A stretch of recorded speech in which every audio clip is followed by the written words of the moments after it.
안녕하세요. 라이프노트입니다. 오늘 제가 들고 온 주제는 이 가난에 대해서 이야기를 해볼까 합니다. 가난한 것도 서러운데 이자까지 붙는다고요? 좀 도와줘야 되는 거 아닌가요? 뭐 이런 생각을 할 수가 있습니다만 가난해도 비용을 지불한다고 합니다. 비용만 지불하면 되는데 이자가 붙는다니 무슨 말일까요? 결국 가난하면 이래저래 기회비용이 많이 들어간다라는 말일 수도 있고요. 아니면 실제 가난하면 같은 조건이더라도 무엇인가에 조금 더 불리함이 작용할 수도 있다라는 말 같습니다. 그래서 가난해도 이자가 붙는다라는 이 말에 대해서 한번 조금 이야기를 해보고 싶어서 준비를 해봤습니다. 가난이라는 것은 상대적인 거잖아요. 단순히 돈이 얼마 이상 있으면 부자로 분류가 되고 얼마 이상 없으면 가난하다라는 말을 하지는 않습니다. 내가 이거를 하지 못하는데 남들이 하면 내가 가난하다고 느끼는 거죠. 내가 이 물건을 갖고 싶은데 못 갖고 남들이 갖고 있으면 상대적으로 내가 가난하다고 느끼는 게 가난이라는 단어일까요? 어쩌면 그거는 사치일 수도 있는 거잖아요. 그런데 못 갖는다고 해서 가난으로 분류가 되는 것 같지는 않습니다. 하지만 기본적인 의식주를 해야 되는데 그것을 평균적으로 못하고 산다면 그거는 조금 가난하다고 할 수 있겠네요. 결국 가난해도 이자가 붙는다라는 말은 평균 이하일 때 생기는 무언가의 불편함을 하는 게 아닐까라는 생각을 해보게 됩니다. 이 주제를 시작을 해보면 좀 이런 것 같습니다. 가난이라는 것은 대체 왜 사람을 그렇게 힘들게 하고 괴롭히는 걸까라고도 생각을 할 수도 있지만 이걸 준비하면서 제가 느낀 거는 오히려 가난이 주는 불편함으로 인해서 깨닫고 느끼고 그것으로 인해서 좀 앞으로 나아갈 수 있는 발전성으로 좀 생각을 한다면 그렇게 나쁘게만 바라볼 건 아니다. 이걸 토대로 조금 디딤돌 삼아서 한 단계 내가 나아갈 수 있는 내가 되면 된다. 어제보다 더 나은 내가 되면 되지 않을까라는 생각이 들더라고요. 저런 생각이 달라도 조금 재밌게 봐주시고 응원해 주시기 바라겠습니다. 시작을 해보겠습니다.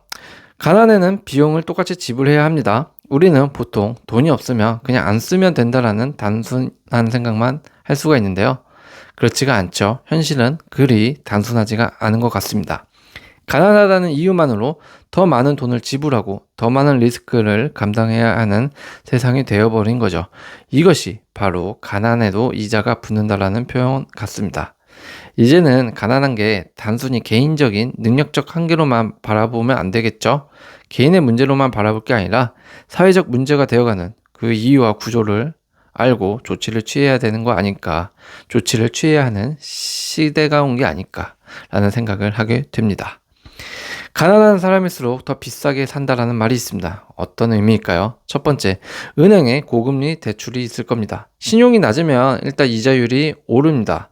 일반적인 은행 대출은 3에서 5% 정도 금리죠. 하지만 신용 등급이 낮으면 1금융권은 사용할 수 없고 결국 카드로이나 사채 2금융권, 3금융권까지 가기 때문에 이들은 결국 연 20% 이상의 고금리를 감수해야 할 수도 있다는 거죠. 결국 가난을 잘 관리하지 않아서 정말 가난해지면 같은 은행을 대출을 받더라도 더 비싼 고금리의 대출을 받아야 된다는 거죠. 반대로 내 연봉, 직장인이라면 연봉이라고 표현을 하죠. 내 연봉이 단돈 1원이라도 오르면 바로 제출을 합니다. 대출 있는 사람은. 왜냐? 은행 대출에서 0. 몇 프로라도 금리의 혜택을 받기 위해서 기존에 있는 대출이 있는 건에 대해서 0.01%라도 혜택을 받기 위해서 연봉이 오르면 매년 갖다 내는 사람이 있습니다. 그만큼 가난하지 않은 사람일수록 반대로 가난하지 않은 사람일수록 좋은 조건의 금리 대출을 받을 수 있다라는 말도 되겠네요. 두 번째로는 월세, 전세를 보면 알 수가 있을 것 같아요. 자본이 없으면 월세 이자를 내죠. 이 말은 무슨 말이냐? 결국 월세방에 살 수밖에 없어요. 왜냐? 자본이 없으니까요. 그런데 예를 들어서 보증금 0원에 월세 50만 원이라고 하면 이것도 참 좋은 조건이죠. 이런 방도 잘 없어요. 그런데 50만 원 방에 사는 사람은 사실 월 이자 50만 원씩 낸다라고 보면 되죠. 반대로 보증금 1억 원을 낼 수 있는 사람은 월세 없이 살 수도 있고 돈을 더 저축 가능한 거죠. 보증금 1억을 낼 수 있다는 말은 1억을 내고도 내가 생활할 수 있는 무언가의 여유 돈이 있다라는 겁니다. 그러니까 보증금 1억을 내는 겁니다. 대출 받아서 원리금이 50만 원 이상 나오면요. 그래도 보증금이라는 거는 내 목돈이 있는 사람이기 때문에 보증금을 좀 줄이면 이와 같은 돈을 안 낼 수도 있는 거죠. 결국 출발이 달라지는 거예요.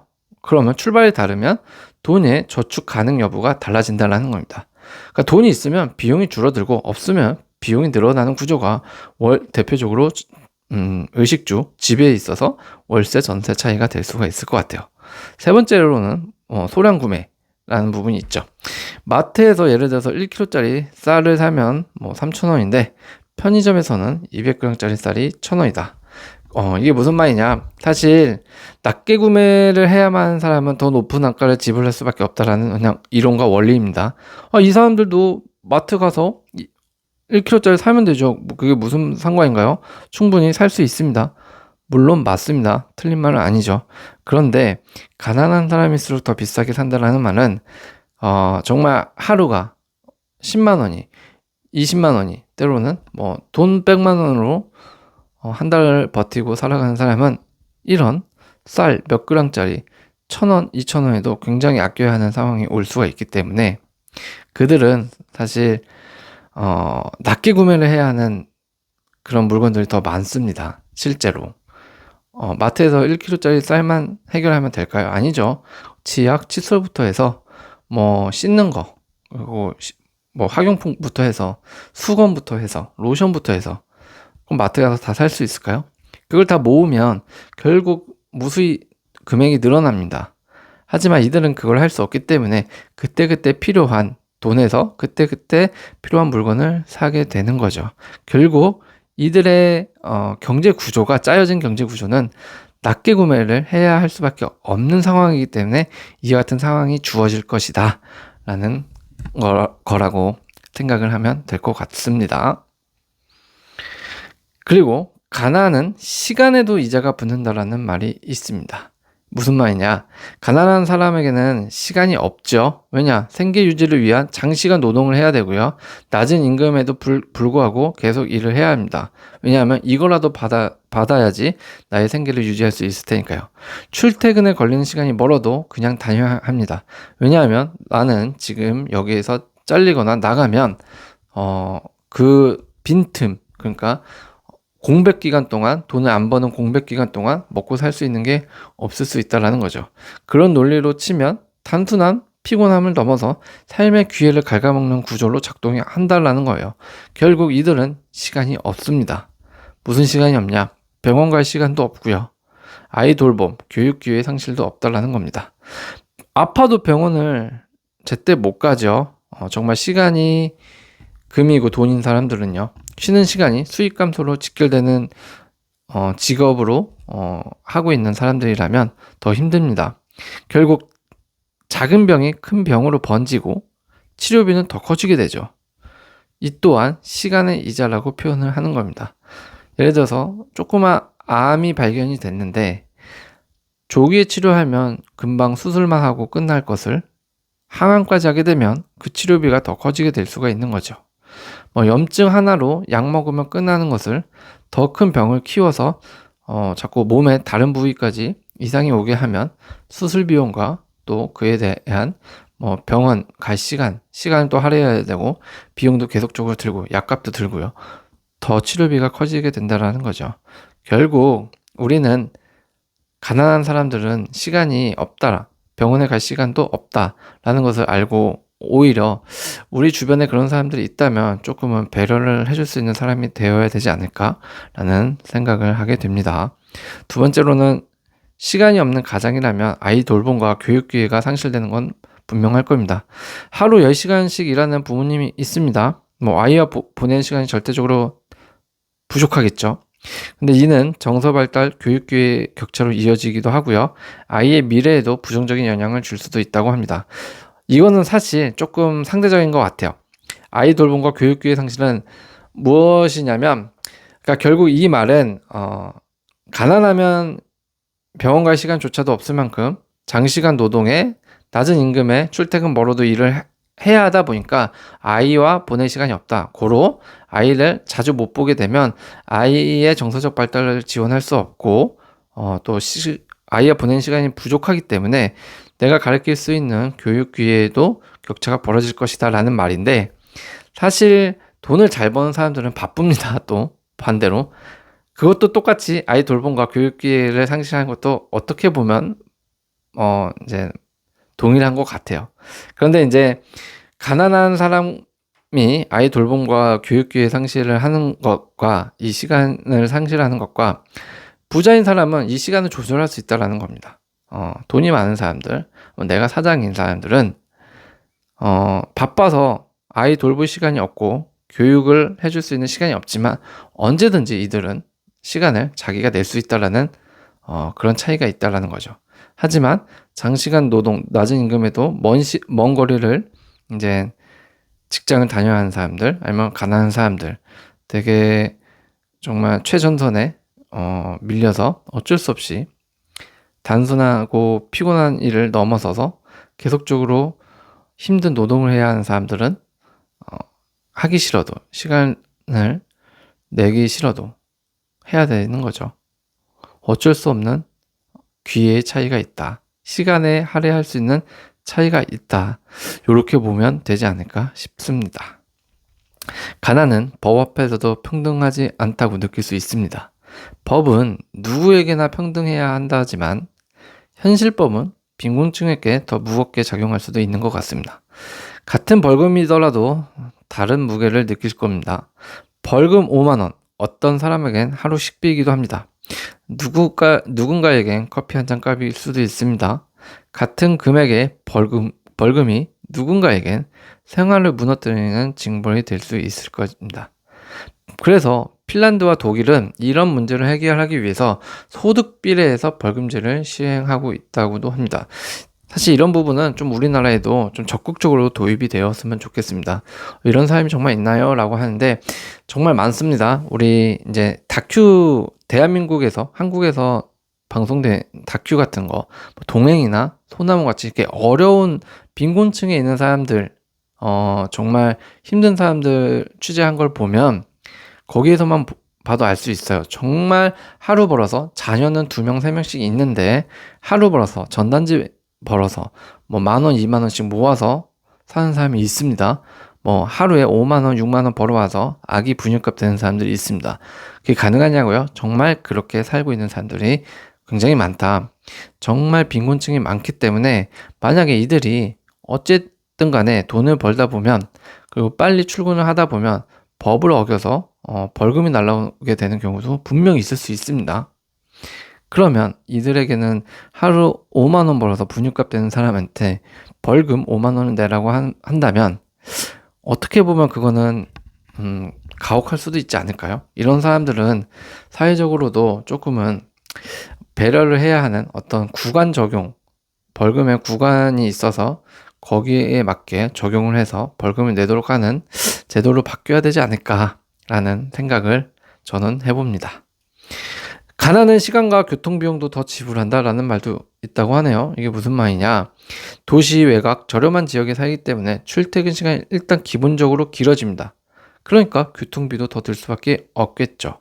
물론 요즘 뭐 환승 시스템이 잘 되어 있어서 돈은 얼마 안 된다고 하지만 교통비로 따지고 놓고 보면, 한 달치로 놓고 보면 같은 월급을 받더라도 누군 교통비로 20만 원을 쓰고 누구는 10만 원, 누구는 걸어 다닐 수가 있어서 빵원을 쓰는 사람도 있을 겁니다. 이런 차이가 생기는 이유는 어쩌면 가난하다 보니까 도시 외곽에 저렴한 지역에 살게 되고, 그런 지역에서 또 직장, 취업을 하기 위해서 구하다 보면 결국 도심 안쪽 지역으로 와야 되는 상황이 생기다 보니 이런 교통비가 남들에 비해서 조금 더 들 수 있는 불편함이 생길 수도 있다라는 겁니다.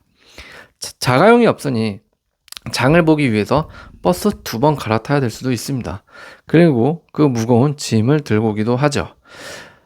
사실 다른 거는 웬만하면은 뭐 버스 타고 다녀라 할 수 있을 것 같은데요. 저도 장을 좀 많이 보는 사람으로서 느낀 거는, 장을 버스 타고 그것도 2번씩이나 갈아타면서는 보지는 못할 것 같아요. 정말 힘듭니다. 집만 해도 정말 많은데, 물론 한 번에 가서 한 달치 먹을 거 사는 건 아닙니다. 그럼에도 불구하고 짐이 많은데 거기에다가 걸어가서 들고 가서 버스까지 타고 가기에는 매우 힘들죠.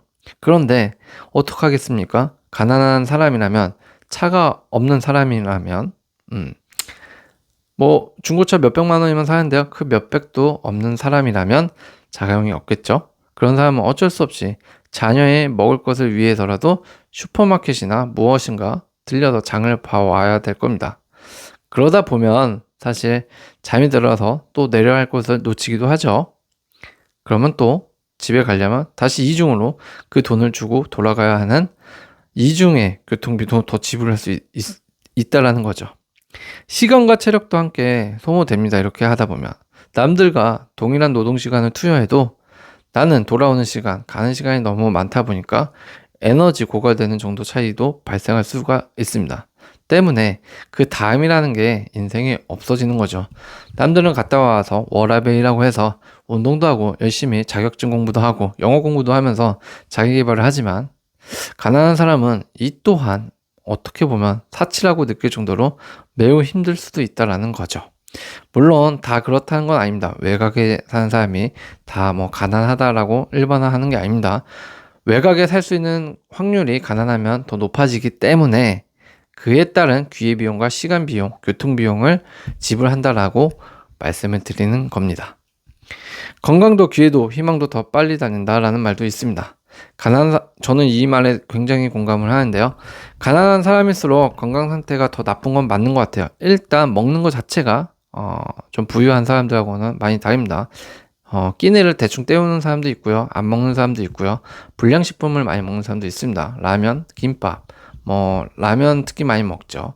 그리고 계속적으로 물리는 그러한 음식들, 기름진 거, 맵고 짠 것들을 많이 먹을 수도 있습니다.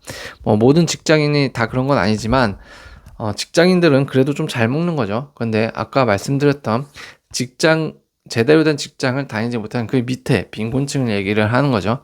그런 사람들일수록 건강 상태는 더 나쁠 수밖에 없다. 왜냐하면 끼니 또한 제대로 못 먹기 때문에.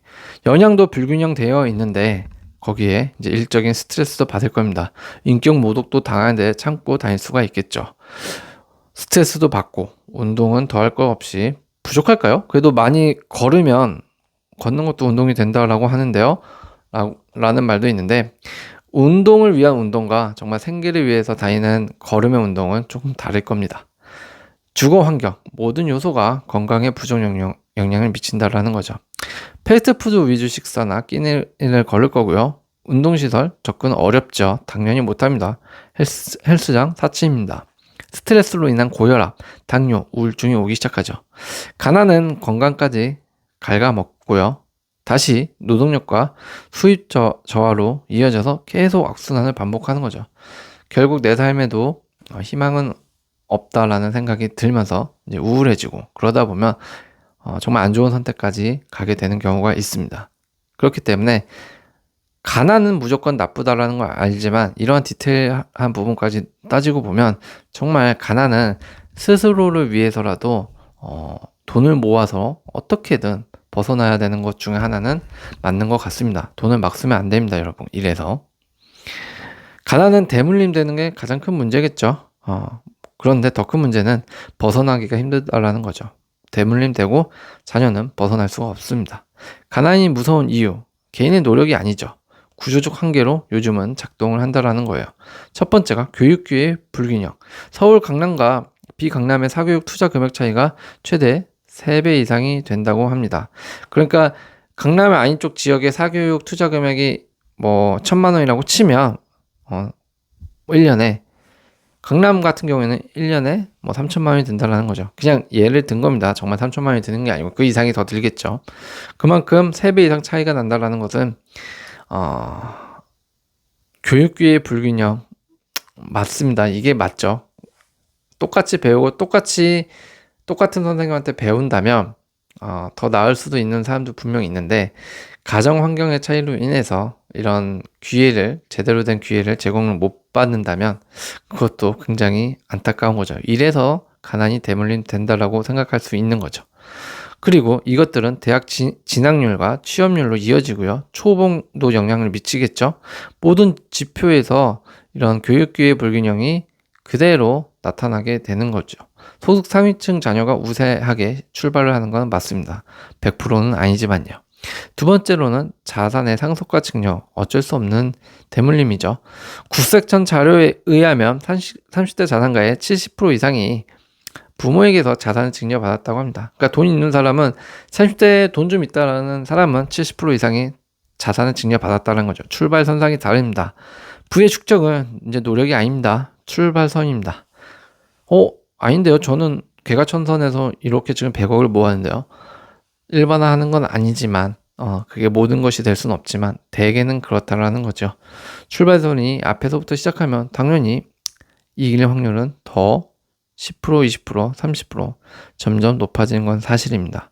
때문에 자산의 상속과 증여, 부모의 금수저라고 하죠. 금수저의 그런 자녀들은 일단 출발선상이 다르기 때문에, 반대로 흙수저는 출발선이 다르기 때문에 계속적인 대물림만 될 수 있다. 그리고 벗어나기 힘들 수 있다라는 거죠.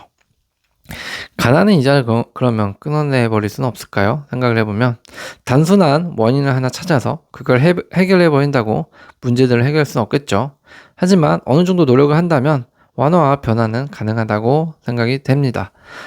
제도적 개편이나 도입, 그리고 인식의 변화가 필요할 때라고 생각을 합니다. 이런 금융의 접근성을 강화하고요.